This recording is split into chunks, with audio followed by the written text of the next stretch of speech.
Pertanyaannya, ada apa tidak saya bilang lawan pemerintah yang zolim? Tidak ada. Yang ada lawan kezoliman pemerintah. Nah, kalau untuk melawan kezoliman, siapapun, mau pemerintahnya kek, mau ulamanya kek, mau orang tua kepada anak, anak kepada orang tua, suami kepada istri, istri kepada suami, siapapun yang berbuat zolim wajib dilawan. Mau kawan, mau lawan, mau siapapun itu. Woi, Anda bisa membedakan tidak melawan kezolimannya? Seperti begini, saya bilang sama Anda, Prof. Andika, saya benci dengan kelakuan Anda.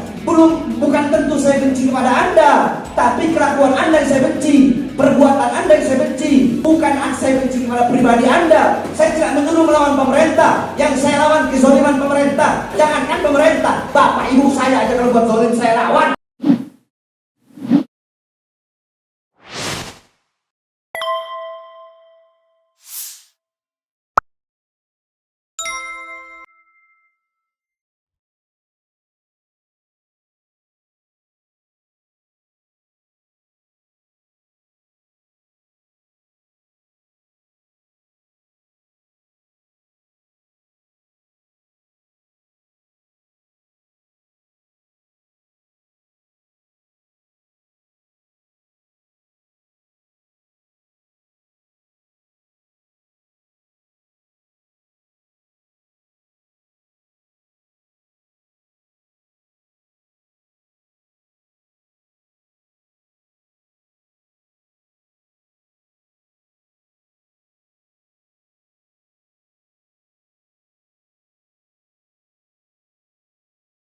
Di mana ajakan saya untuk menghasut?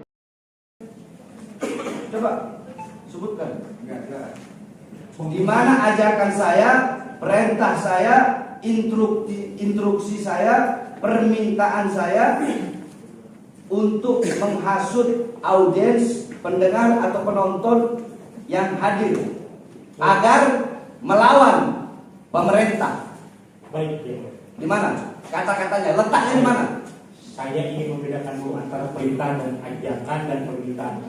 Jadi direktif itu bisa bersifat perintah itu kalau untuk stick ya. Kalau permintaan itu direktif requested istilahnya. Ya. Nah, tadi yang saya mengatakan adanya hasutan itu ketika penggunaan kata kita, karena kita itu inklusif. Kata apa? Kata apa? Ulangi. Penggunaan subjek kita dalam kalimat Anda itu menyatakan secara inklusif bahwa Anda dan audiens itu berkehendak untuk melakukan perlawanan kepada siapa? Nah, ini yang tidak disebutkan karena implisit ya. Tapi dari analisis tema karena ya di sini ada bilang pemerintah kok. Di BAP Anda bilang pemerintah. Ya karena ada analisis tema yang mulia ya, ada analisis tema. Di sini Anda bilang pemerintah. Ya karena Anda sebutkan implisit ya. Karena ada analisis tema yang saya lakukan ya mulia, bahwa yang dilakukan adalah penembakan gitu ya. Dan itu saya merujuk bahwa itu menjadi isyarat kontekstual bahwa yang dia maksud itu adalah pemerintah ya. Yang saya lawan, ingat saudara saksi ya, perhatikan betul-betul kata-kata saya. Ya. Yang Anda kan ahli bahasa, anak kecil juga, anak PAUD juga tahu, sebagaimana tadi Anda bilang. Yang kita lawan kezolimannya, haram menjatuhkan pemerintah yang sah. Itu kata-kata saya. Anda harus ingat. Dia kejolimannya ya mulia ya. Yang di sana itu kejoliman pemerintah ya. Kejoliman pemerintah itu. Iya. Nah, Iya. Menurut Anda kezoliman pemerintah, saya tidak bilang lawan pemerintah yang zolim. Apakah ada kata-kata seperti itu di sini? Beda. Lawan pemerintah yang zolim dan lawan kezoliman pemerintah. Beda. Pertanyaannya, ada apa tidak saya bilang lawan pemerintah yang zolim? Tidak ada. Tidak ada. Yang ada lawan kezoliman pemerintah.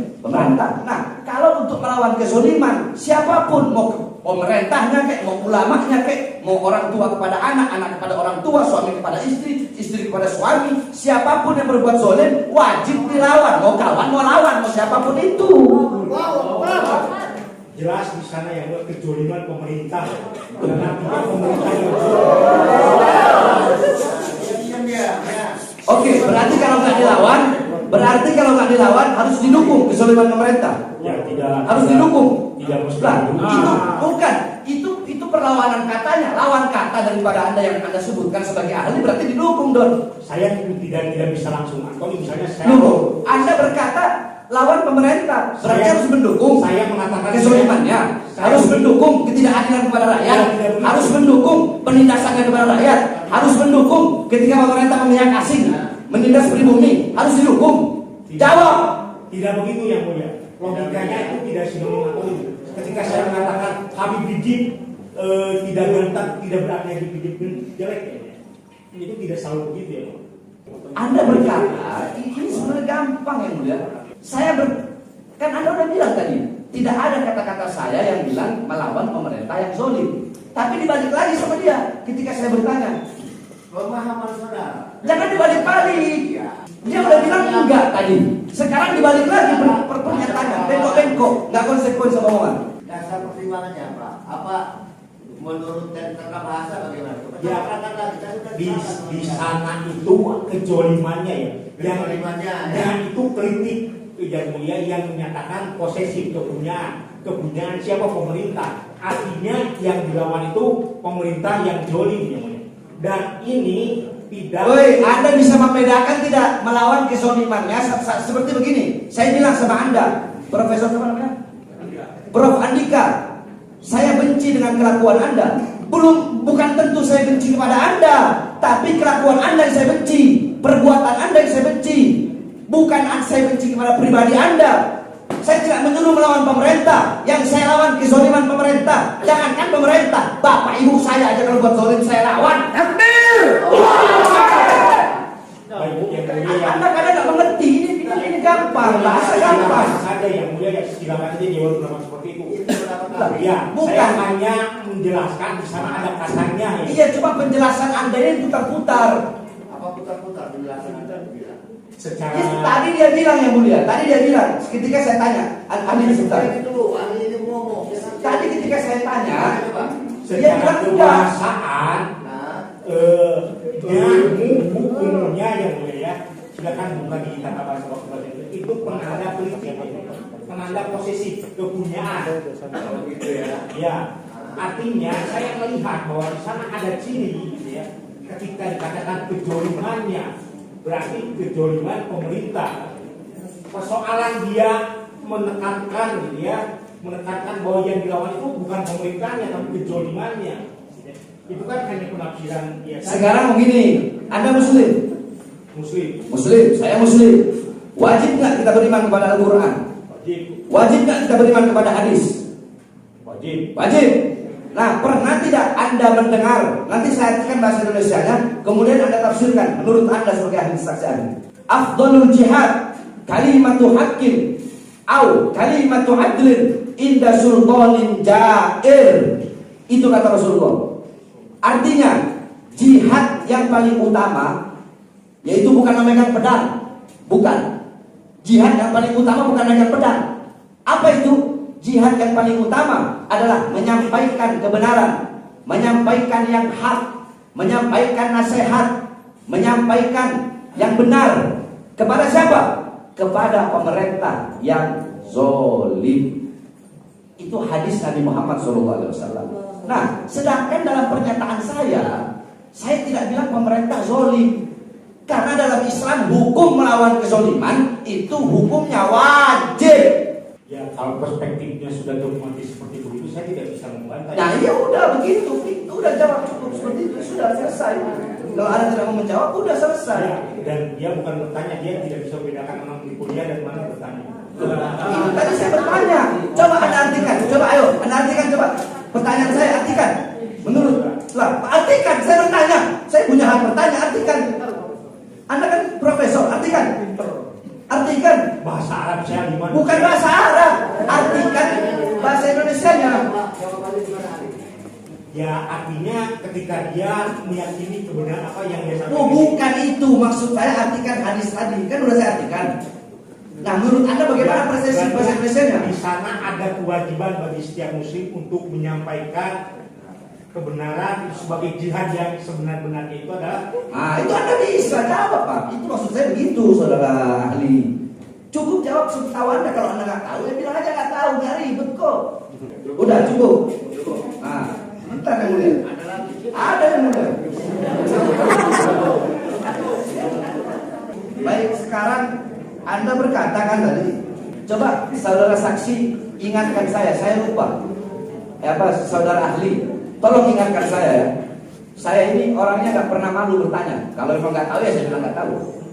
Tolong ingatkan saya tentang pernyataan Anda yang Anda mengatakan masalah saya tadi kalau nggak salah ya. Anda berkata saya memberi pertanyaan yang sudah saya tahu sehingga tidak memberikan kesempatan kepada audiens untuk menjawab. Itu apa kata Anda tadi? Bahasa ini saya nggak ngerti soalnya implisit, positif, negatif, korotitif, prototitif, prototitif, nggak ngerti seperti itu. Tolong apa itu? Jadi yang dia sampaikan itu kalimat retoris. Retoris. Kalimat yang tidak untuk jawaban karena yang dia tanyakan dia jawab sendiri. Oke, udah. Karena tujuannya apa ini? Namanya apa? Retoris. Anda lihat saya dong. Retoris. Karena maksud dia bukan bertanya, tapi membangkitkan emosi audiens. Nah, jadi retoris itu apa? Pengertian retoris itu? Retoris itu kalimat tanya yang tidak perlukan jawaban. Terus retoris itu untuk apa? Ya karena fungsinya apa? Dalam konteks Anda itu untuk membakar kesalahan afektif. Oh, dalam konteks saya. Ya. Sekarang saya tanya, kalau dalam konteks Al-Quran. Sudah menjawab. Belum dilihat Tidak bisa Al-Quran. Enggak, saya belum tanya yang benar. Baik. Al-Qari'ah. Tenang aja saksi, slow. Al-Qari'ah. Mal Qari'ah. Wa ma adraka mal Qari'ah. Di situ Allah Subhanahu wa taala bertanya dalam ayat itu, Al-Qari'ah. Allah menyampaikan dulu kiamat. Mal Qari'ah. Apa itu kiamat? Wa ma adraka mal Qari'ah. Dan apakah kalian tahu apa itu hari kiamat? Yauma yakunun nas kalfarasyid. Kiamat itu adalah yang dimana hari manusia Allah jadikan mereka bagaikan laron-laron yang berterbangan. Allah yang bertanya, Allah juga yang menjawabnya. Bagaimana pendapat Anda yang mulia saksi ahli? Untuk Allah itu punya hak istimewa tidak bisa. Ya, sebagai wahyu samawi yang ya Allah yang bertanya, Allah yang menjawab ya itu sebagai. Baik, sekarang hadis Nabi Muhammad SAW. Sekarang hadis. Alam tara ila barkin kaifa yamurru wa yarji fi tarfati ain. Apakah kalian tidak melihat? Itu kan pertanyaan bukan? Apakah kalian tidak melihat? Jelas Pertanyaan. Apakah kalian tidak melihat cahaya yang yang pergi dan pulangnya? Ya, yang pergi dan pulangnya itu sekedip mata. Nabi yang bertanya, Nabi juga yang menjawab. Ya, untuk manusia-manusia istimewa dan Allah ya saya tidak akan berani untuk menjawab. Baik, cukup. Gitu dong. Nah, maksud saya begitu. Anda nggak usah ngasih jawaban bertele-tele, gitu aja. Jawabnya tek. Saya ngasih pertanyaan gampang, Anda jawab udah gampang. Begitu lebih enak kan, kita cepat jadinya. Makanya tadi saya sempat ngomong ke pengacara-pengacara, kalau tanya itu tanya intinya aja, jangan tanya ribet di sana kemari. Nggak apa-apa, nggak boleh begitu. Anda ini orang adil, nggak mau ke kanan ke kiri. Iya. Saudara saksi masih kuat ya?